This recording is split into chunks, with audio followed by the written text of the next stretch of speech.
aos teus pés, me prostro a quem tu és, Jesus, meu coração vive por ti.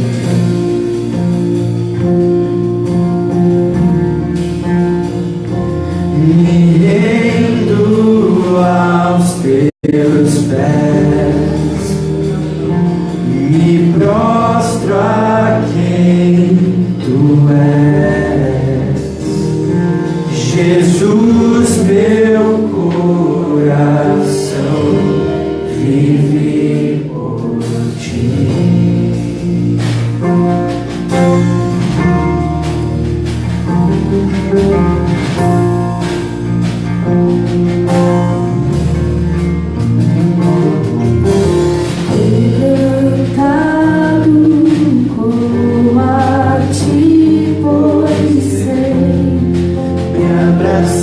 Abraçarás.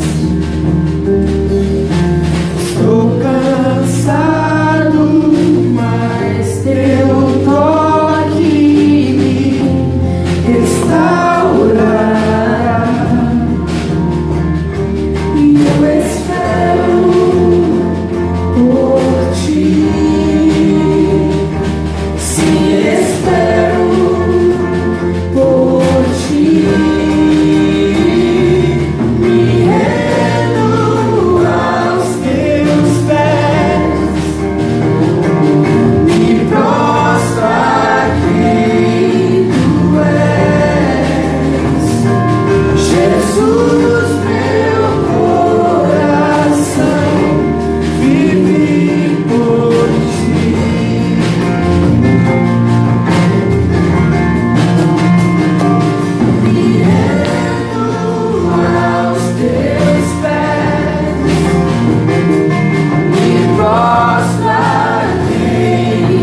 que ainda faltava. Abre a janela pra luz me encontrar. O que Cristo oferece, Ele é luz do mundo, água viva. Cristo, Ele é Cristo, Ele é Cristo. Luz do mundo, água viva.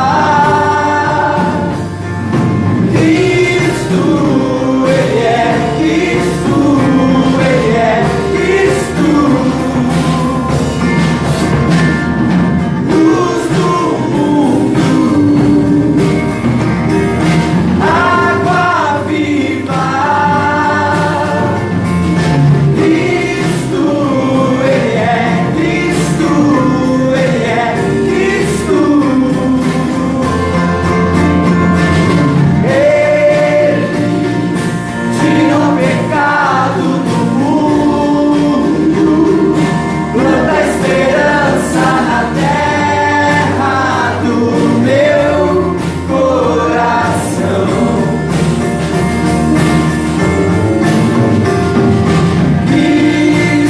Cristo, pão que alimenta o faminto, vinho esmagado e servido na cruz para todo cansado, que Cristo oferece, Ele é. Ele tira o pecado do mundo. Ele tira o pecado do mundo, planta a esperança na terra do meu coração. Cristo, pão que alimenta o faminto, vinho esmagado e servido na cruz para todo cansado, que Cristo oferece, Ele é. Pai querido, muito obrigado, Senhor, porque a gente pode se reunir aqui hoje e junto com os nossos irmãos louvar a Ti. Assim como o Senhor nos criou, cada um com a sua particularidade, cada um, Senhor, com algo de bom para Te servir, Te entregar. A gente canta que o Senhor é santo porque a gente reconhece isso em Ti, reconhece que o Senhor é o Criador de todas as coisas e o dono de todo o bem que existe. Por isso, clamamos, Pai, que o Senhor sacie a nossa fome, entendendo que o Senhor é o que a gente precisa. O Senhor não se torna, o Senhor não é mutável, mas o Senhor preenche a nós em tudo o que precisamos, Senhor, porque o Senhor é completo e acima de tudo e de todos, e enfim, nós queremos clamar a Ti que o Senhor fale conosco por meio da Tua palavra, e que nas nossas decisões elas estejam pautadas, Senhor, na Tua vontade, que sempre quando nós tivermos desafios, Senhor, pela frente, onde nós precisamos tomar decisões, que as decisões não sejam ensinosas, mas sejam vindas da Tua boca, do discernimento que o Senhor dá a nós por meio do Espírito Santo. Por isso, nos capacite hoje e trabalhe na nossa vida, na nossa comunidade, trabalhe, Senhor, nas nossas relações. É assim que clamamos a Ti, em nome de Cristo Jesus, o nosso Salvador. Amém.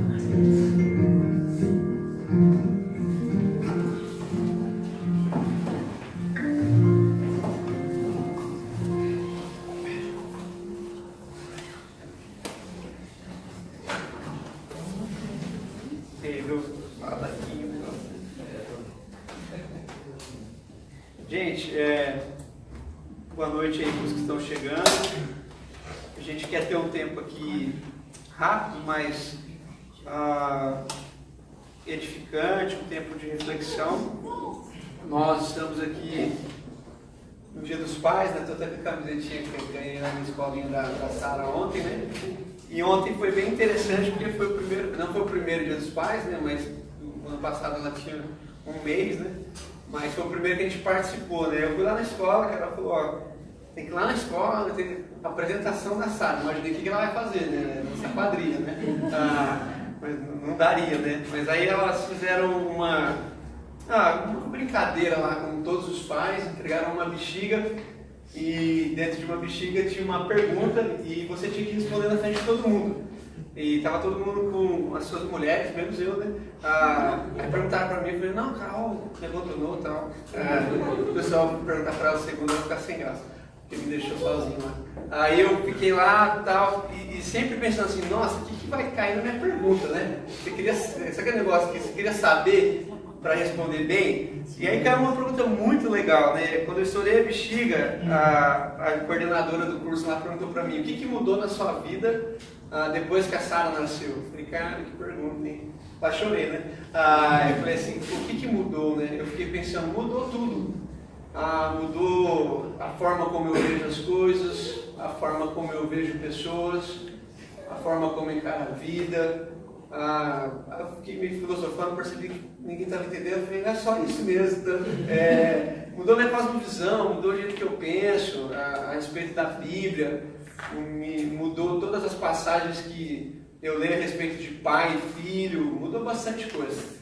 E bem nessa semana do Dia dos Pais, né, eu voltei em Gênesis, a nossa leitura devocional, e eu caí bem num texto que fala explicitamente de pai e filho, né, que é o Abraão, o Isaac, o Ismael. Mas antes disso, eu sempre soube que há uma diferença entre os pais e as mães. Isso é claro, né?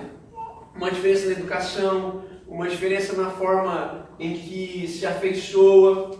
E aí eu comecei a descobrir, porque aprendi com algumas pessoas, até num livrinho que a gente tem lá em casa, que nos primeiros 3 anos a criança tem afeição assim, mais com a mãe, ela está mais ligada com a mãe. Talvez até por conta do leite, né, materno, o colo da mãe, sei lá, é bem mais gostoso, não sei. E no começo eu ficava meio encanado com isso, porque primeira filha, né, eu voltava de viagem e falava assim para ela, será que a Sara sentiu saudade de mim? Eu tinha 22 dias. Aí, não sei, eu acho que ela sente, que ela dava um apoio para mim, eu acho que ela sente. Eu falo o seu nome, ela fica assim, eu acreditava, né, Carol? E hoje, assim, eu falo, nossa, eu acho que, hoje realmente eu acho que ela sente. No entanto, embora a afeição mesmo seja bem mais com a Carol, no sentido feminino, materno, o que rola com o homem, não sei se com todos, eu percebi que a Sara tem um cisma de repetição comigo. O que eu faço é impressionante como ela consegue repetir fácil, na hora. E esses dias atrás eu postei um vídeo no Face e também no Instagram, eu brincando com ela no sol. Então o sol bateu na janela, o sol, eu fiz uma qualidade lá no quartinho dela, ela estava no berço e eu fiquei brincando de sombra, né? Fica assim, mimimi, aquelas coisas, né? De pai, né? Aí eu fiz mimimi, isso aqui lá, aí ela pegou a mãozinha dela e fez assim também. Aí eu fiquei pensando, nossa, ela realmente, ela tem uma cisma da repetição. Aí eu comecei a forçar com ela, faz isso, faz aquilo, bananeira, tal, eu vou lá, tinha limite, né? Tem limite o negócio. Mas eu percebi que realmente, como ela presta atenção e ela repete, ou pelo menos ela tenta repetir algumas coisas que a gente faz. É claro que ela também repete coisas que a mãe ensina, obviamente. Mas eu percebi que, pelo menos no nosso caso, existe um laço afetivo maior com a parte da mãe e uma questão mais de... Eu já percebo que ela se sente mais comigo, parece mais defendida, assim, é estranho. Eu chego, ela gosta de dormir, não sei porque se o colo é fofinho, mas ela gosta de dormir no meu colo, colchãozinho, e ela fica ali. Então eu vim pensando sobre isso nessa semana, e quando eu caí nesse texto bíblico, eu fiquei patinando nesse texto. Eu já falei aqui várias vezes e pretendo falar muitas outras. Eu prefiro ler um texto bíblico durante talvez até meses e gastar tempo nele, refletindo, até que aquilo gere alguma coisa em mim, do que ter uma preocupação de correr e ler muitos textos. Então eu fiquei essa semana só nesse capítulo aqui, pensando, e eu queria dividir alguma coisa mais específica para os pais, mas que também tem a ver com a vida de todo mundo, e vou tentar então fazer uma aplicação para todos, mas um pouco mais direcionada à vida de todos os que são pais, incluindo o Lucas, o Berna, e não sei se tem mais alguém aí que quer contar uma novidade. Nada? Hoje não fui eu, hein? Porque me deram bronca que eu fico expondo o Thiago. Hoje foi ele. Então tá, Gênesis capítulo 22. Eu queria que você abrisse aí sua Bíblia. Eu quero ler apenas 4 versículos. Gênesis capítulo 22. Eu quero ler o versículo 1 e o 2, depois o 7 e o 8. Gênesis 22. Versículo 1 diz assim: Depois dessas coisas, pôs Deus Abraão à prova e lhe disse: Abraão. Este lhe respondeu: Eis-me aqui. Acrescentou Deus: Toma teu filho Isaque, a quem amas, e vai-te à terra de Moriá. Oferece-o ali em holocausto, sobre um dos montes que eu te mostrarei. Versículo 7. Quando Isaque disse a Abraão, seu pai: Meu pai, respondeu Abraão: Eis-me aqui, meu filho. Perguntou-lhe Isaque: Eis o fogo e a lenha, mas onde está o cordeiro para o holocausto? Respondeu Abraão: Deus proverá para si, meu filho, o cordeiro para o holocausto. E seguiam ambos juntos. Até aqui. Quero mais uma vez orar. Nós temos esse costume aqui na nossa comunidade de pedir esse auxílio a Deus todas as vezes que nós abrimos um texto bíblico. Então vamos orar mais uma vez. Pai, obrigado por essa noite, pelo momento que já tivemos aqui de louvor, pelo compartilhar, pelos abraços, pela liberdade que nós temos em família. Agradecemos ao Senhor por tudo isso e te pedimos mais uma vez que o Senhor, através do Espírito, nos auxilie, e não apenas nos auxilie, mas nos transforme, toque os nossos corações, todos nós que estamos aqui nessa noite, que nós possamos refletir um pouco mais sobre esse texto tão rico e sobre outras coisas que porventura possam vir ao nosso pensamento. Oramos assim em nome de Jesus. Amém. Gente, como eu falei, eu voltei a ler Gênesis por alguns motivos. Talvez porque até a Carol ficava falando: Deus, você prega muito no Novo Testamento, eu queria ter saudade da minha igreja, que possa pegar então meio que forçou, entendeu? Eu vou ler Gênesis para ver se sai alguma coisa, né? E eu vim assim, meditando no livro de Gênesis, e aí eu percebi uma das coisas que mudou, porque depois que a Sara nasceu, eu não tinha mais meditado em Gênesis. Eu tinha meditado em outros textos, mas não tinha voltado em Gênesis. Tinha lido Gênesis, mas não tinha meditado em Gênesis. E agora com ela, faz um pouco mais de um mês que eu estou em Gênesis, e eu estou no capítulo 22. Você fala: nossa, como você lê pouco a Bíblia? Eu leio pouco nesse aspecto, né? Porque eu paro no negócio e eu encano naquilo. Eu quero fazer assim um pontuamento histórico para a gente entender onde é que nós estamos no capítulo 22, começando no capítulo 12. O capítulo 12 é o capítulo onde Deus se apresenta a Abraão, e não era nem Abraão ainda, Abraão, né? A gente estava lá em casa conversando disso. E quando Deus se apresenta a Abraão, ele fala assim: Abraão, eu vou te fazer de ti uma grande nação, uma nação numerosa, uma nação cujo você não consegue contar, maior quantidade do que grãos de areia, do que estrelas no céu. E Abraão ele entende isso, e Deus fala uma coisa para ele muito desafiadora. Deus fala assim: sai da tua terra, a terra onde ele estava, né, e vai para a terra que eu te mostrarei. Mas Deus não pontua nada, não fala qual é o lugar, não fala se é para a direita, não fala se é para a esquerda, não fala quantos quilômetros para frente, não fala nada. Ele só fala assim: sai daqui e vai. E vai para a terra que eu vou te mostrar. E Abraão vai na fé. No capítulo 15, Deus retoma a promessa e fala de novo para Abraão e também para Sara, que eles seriam pais de uma grande geração de filhos, inúmeros filhos. E aí no 16, o texto bíblico não acompanha o nosso tempo, né? Você às vezes está de um capítulo para o outro, pulou 12 anos, 20 anos, e quando você não percebe isso, parece que você não entende o que o texto bíblico está dizendo. E do capítulo 15 para o 16, então passou-se algum tempo. E no capítulo 16, a Sara, que se chamava ainda Sarai, ela vai conversar com Abraão dizendo assim para ele: olha, eu acho que Deus, ele, não sei se ele está lembrando da gente, não está escrito isso na Bíblia, né? Mas eu vou te dar uma ideia. Já que nós teremos, que você vai ser pai de uma grande nação, de muitas gerações, eu vou te propor que você tenha um filho com a minha escrava, a minha escrava mais próxima, a Agar. Ele não entende por quê, ele topou, e ela então fica de grávida. Mas eu não entendo mesmo, porque tem coisa da Bíblia que eu não entendo porque Abraão topou isso, de maneira alguma, falando, sem chance. Mas ele topou. Aí é um homem, um pai de todos nós aqui, então briga com Deus. E aí ele topou, teve um filho, esse filho se chamou Ismael, e aí no capítulo 17, Deus vai conversar de novo com Abraão, e aí muda o nome dele para Abraão, e muda o nome de Sara para Sara, Sarai para Sara, para que então eles entendessem, a partir do nome deles, dessa mudança pequena, mas que faz grande diferença no hebraico, que eles seriam os pais, que a Sara estava incluída no propósito, que não era o Abraão, mas que esse filho devia vir de Sara. E Sara, quando vê isso, é engraçado esse texto, aliás, assim, muitos textos são engraçados e difíceis de explicar, porque quando Abraão escuta isso de Deus, ele ri de Deus. Ri de Deus.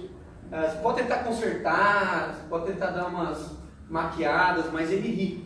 E quando um anjo do Senhor vem falar com Sara, ela também ri.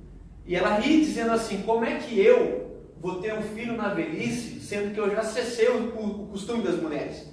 Ou seja, ela não menstruava mais. É impossível eu ter um filho. E Deus fala assim: você vai gerar uma criança e daqui a um ano esse filho já estará entre nós.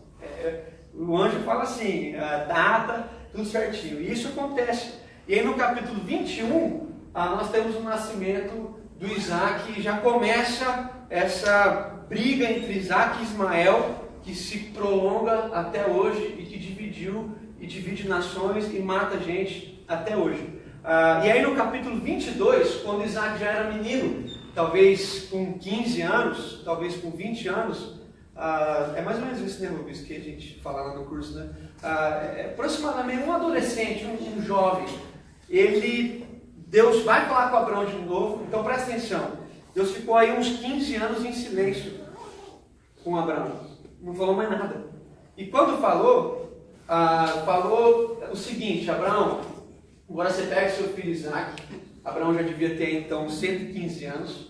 E fala assim: pega o seu filho Isaac e vai para o lugar que eu te mostrarei. Parece muito a repetição do capítulo 12. Vai para um lugar que eu te mostrarei. Não há um lugar definido. Ele fala: é lá perto do Monte Moriá, naquela região ali. Nem meu professor de geografia bíblica, ele fala assim, ele abriu um mapa e fazia assim: aqui é o Crescente Fértil. Pegava assim, o mapa inteiro. Então vai indo que você vai ver. E ele chama Isaac de madrugada, e de madrugada eles partem o Isaac, o Abraão, um senhor e 2 servos. Eles carregam um burro com lenha, pegam fogo e seguem o caminho até o monte perto de Moriá. Chegando nesse lugar, aproximadamente 3 dias de caminhada, 3 dias de caminhada para um senhor de 120 anos, um pouco cansado ele estava.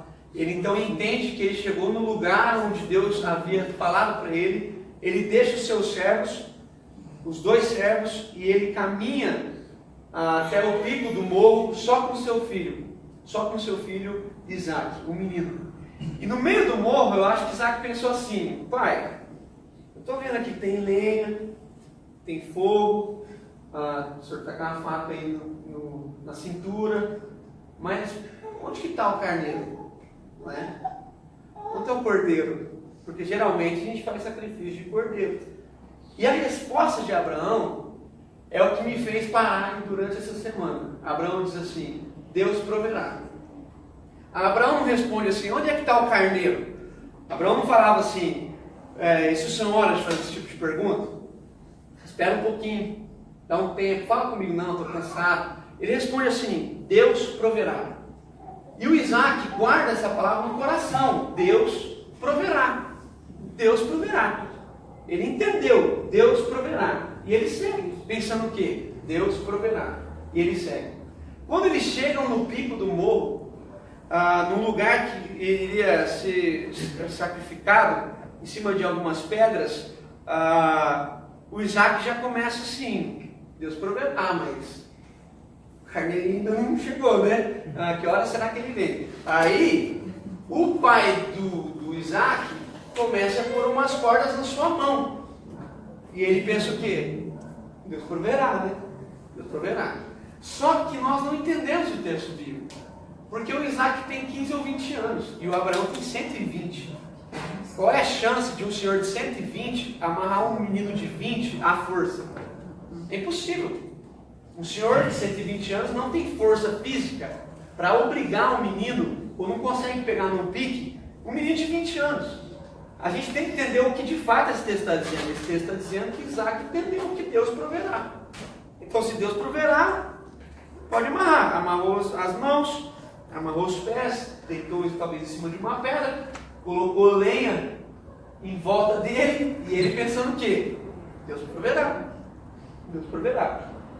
Aí ele olha para Abraão, ele pega o fogo, a faca na mão, e ele pensa o quê? Deus proverá. Deus proverá. Ele não tenta sair correndo, o texto não fala nada.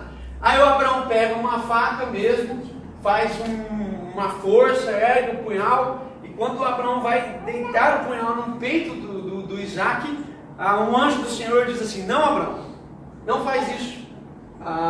Eu só queria ver aonde estava o seu coração, e agora eu vi que você é capaz de entregar o Isaac.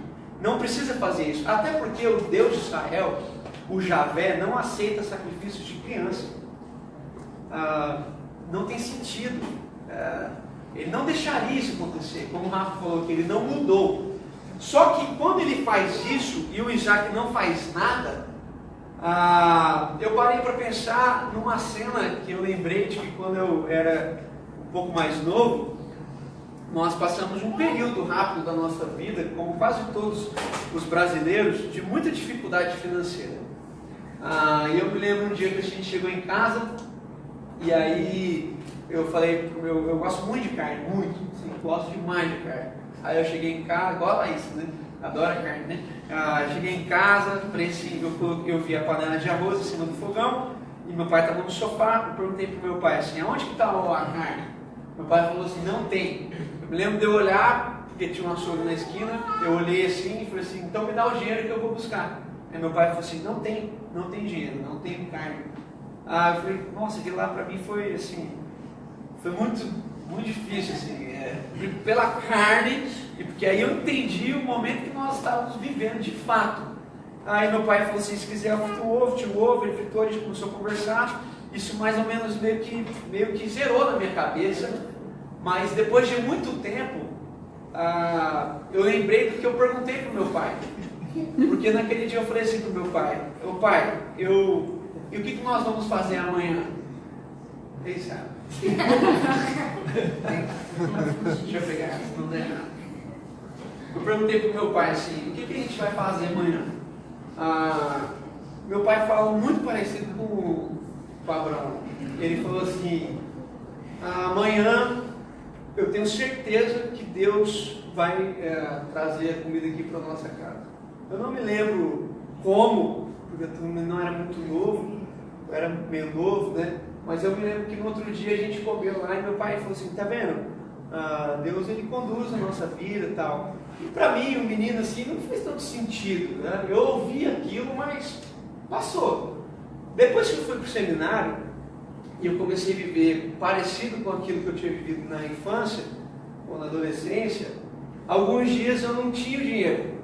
E o que me lembrava, que me trazia à memória, era somente as palavras do meu pai. meu pai dizendo assim, amanhã Deus conduzirá a nossa família.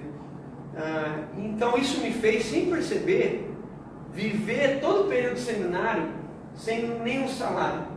E mesmo que eu tenha brincado hoje, nós estamos completando 10 anos que saímos de casa e 10 anos que nós não temos salário. Então isso não é normal.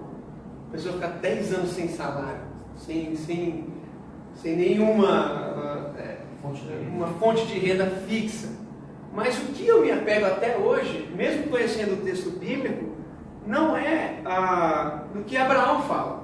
Deus proverá. Eu me lembro de Abraão, mas eu me lembro muito mais do meu pai dizendo assim, Deus conduzirá a nossa família.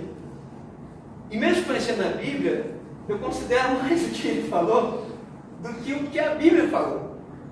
E aí o que eu queria aplicar hoje, assim, rapidamente, né? Eu tenho certeza que o que fez Isaac viver esse desafio foram as palavras do seu pai. Deus proverá. Ele creu naquilo. Ele creu ao ponto de ficar amarrado, ao ponto de ter lenha à sua volta, ao ponto de ver o seu pai com um punhal. Ele creu, ele acreditou, ele pensava naquilo, ele guardava aquelas palavras, Deus proverá, Deus proverá, Deus proverá. E eu fiquei pensando assim, que grande decisão foi essa, a de Abraão? Porque quando Deus chamou Abraão para conversar e falou assim, oferece o teu filho, humanamente falando, Abraão poderia ter pensado assim, mas como que eu vou oferecer um filho que eu demorei muitos anos para ter? Agora eu já estou com 120 anos, agora não tem mais jeito. Se eu oferecer esse filho, eu vou ficar com o da Agar, que não era o filho da promessa, mas Abraão não fez isso. Eu fico olhando a vida de Isaac, olhando para Abraão, olhando assim, meu pai está indo me sacrificar, eu sou filho da promessa, e ele não está duvidando, ele está crendo que Deus proverá. E pela fé do Abraão, o Isaac se tranquilizou. Isaac não se tranquilizou na sua fé, Isaac se tranquilizou na fé do seu pai. E isso é o que nos tranquiliza. Pensando no Dia dos Pais, eu fiquei pensando assim, olha o tamanho da influência que os pais têm sobre os seus filhos. Por causa de um pai, um filho deitou num lugar, sabendo que iria morrer, sabendo que ele seria o sacrifício, e ele se tranquilizou porque ele creu. Por causa de um pai, no caso do meu, tantas vezes nós vivemos esse ambiente de não saber o que seria o outro dia e lembrarmos daquela palavra, Deus conduzirá a nossa família, Deus conduzirá a nossa história. Então o que eu queria assim rapidamente deixar para todos os pais aqui e todos os irmãos que não têm filhos, mas influenciam a vida de pessoas como pais influenciam filhos. Porque antes de ter a filha Sara, eu tive outros filhos, não gerados por nós, mas filhos espirituais que Deus nos conduziu. E a influência que nós temos sobre essas pessoas é muito maior do que nós estamos pensando. Porque se você continuar lendo a vida de Isaac, você não vai achar mais um episódio onde Isaac faz alguma coisa. Parece que ele meio que passa pela história, mas ele nunca... ele passa muito rápido, apesar de ser um personagem muito importante. Mas o pouco que ele teve de história, e o que marcou de fato a sua história, era que mesmo podendo fugir daquele momento, ele não o fez porque creu na palavra do seu pai. Por outro lado, irmãos, eu não quero assim ser pessimista, mas o seu outro filho, rejeitado, começou naquele mesmo instante uma guerra que acontece até hoje. Talvez o desprezo desse filho foi suficiente para ele querer guerrear e para ele formar uma outra nação grande de ódio, porque foi o que ele encontrou no momento em que ele ouviu do seu pai: pega o menino e vai embora. Então você fala assim: Abraão é um carrasco. Não, Abraão não é um carrasco. Abraão é um homem que erra e acerta. Só que os seus erros e os seus acertos tiveram um reflexo na história muito maior do que ele pensava.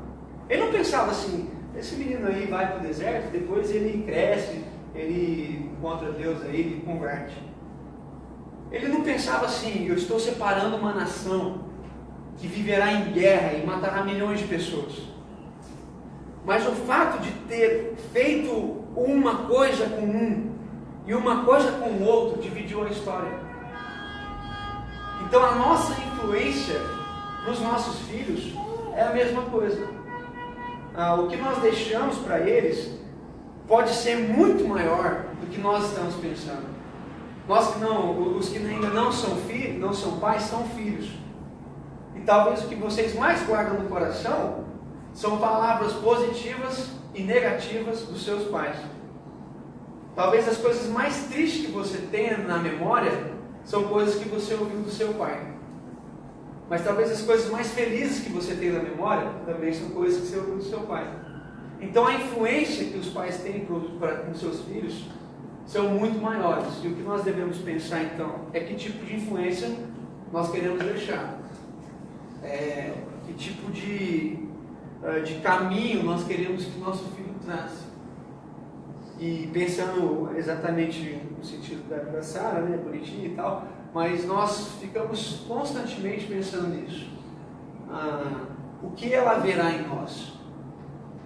Verá que somos de um ministério ou verá que servimos Deus acima de todas as coisas?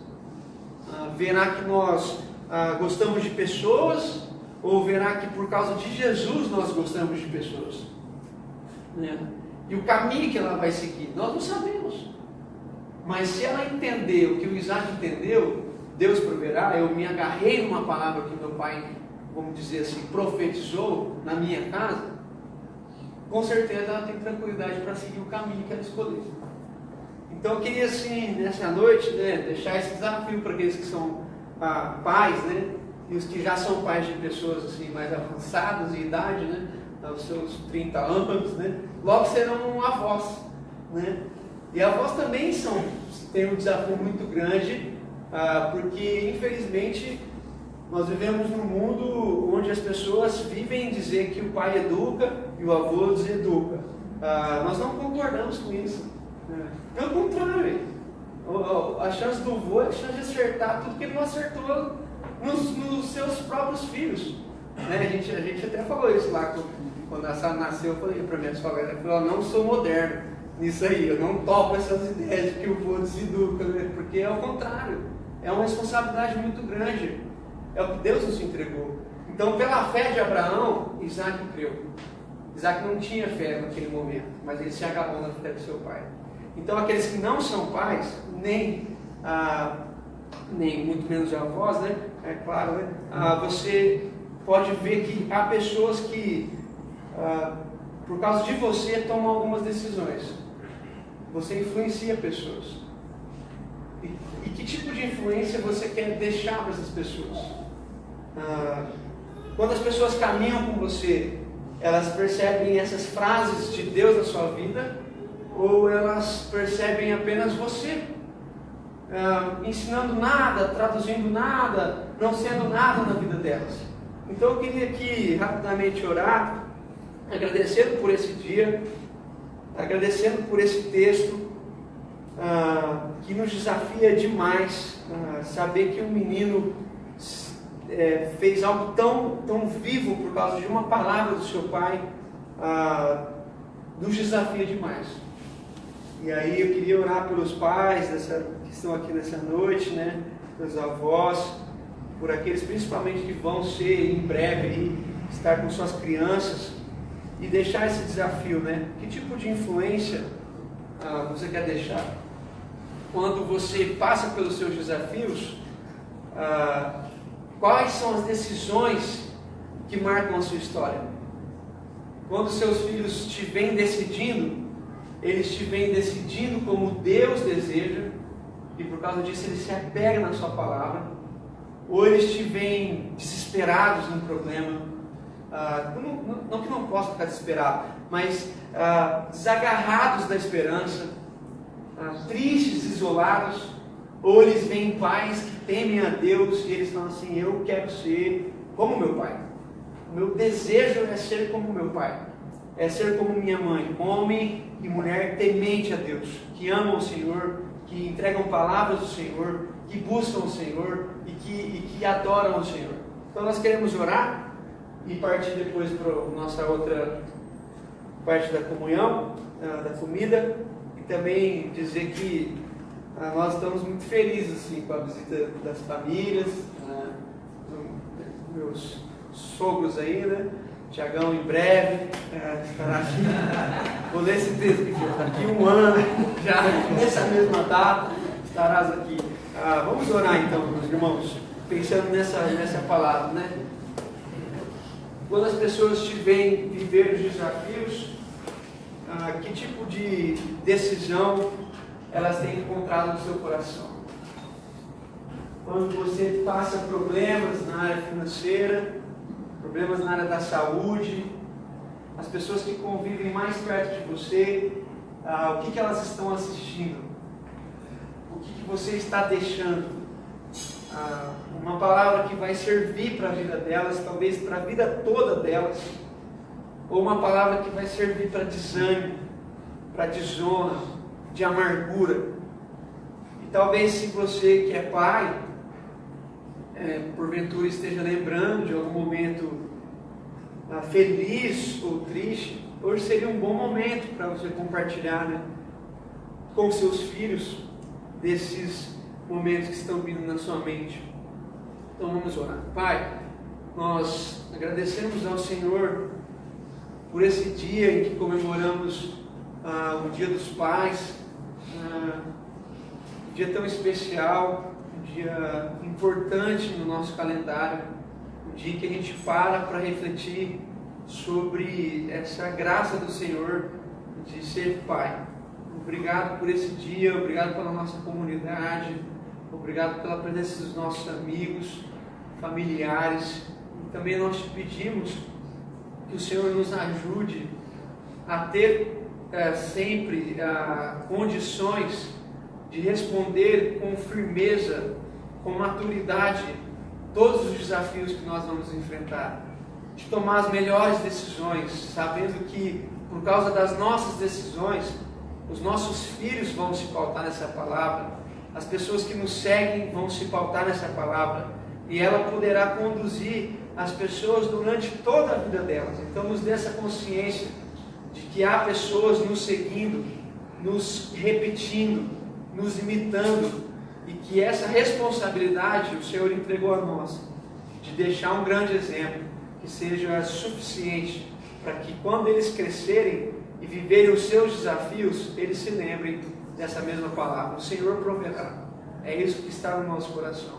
O Senhor proverá tudo que nós precisamos para viver, tudo que nós precisamos para ter dignidade, tudo que nós precisamos para ser aquilo que o Senhor designou para que sejamos. Oramos então agradecidos, em nome de Jesus. Amém. Amém. Gente,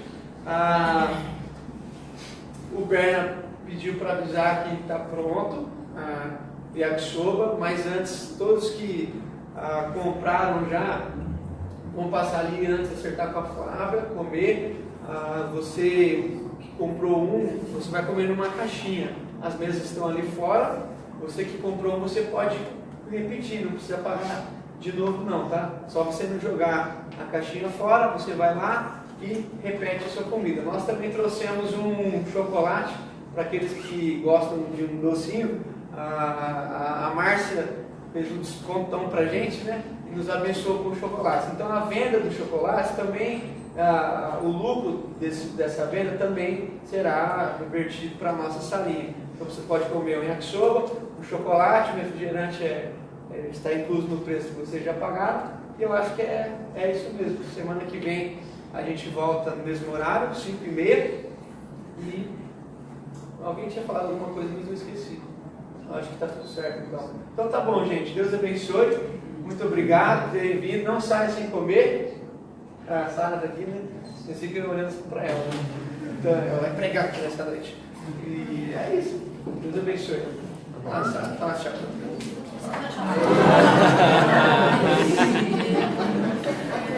Muito mais, então.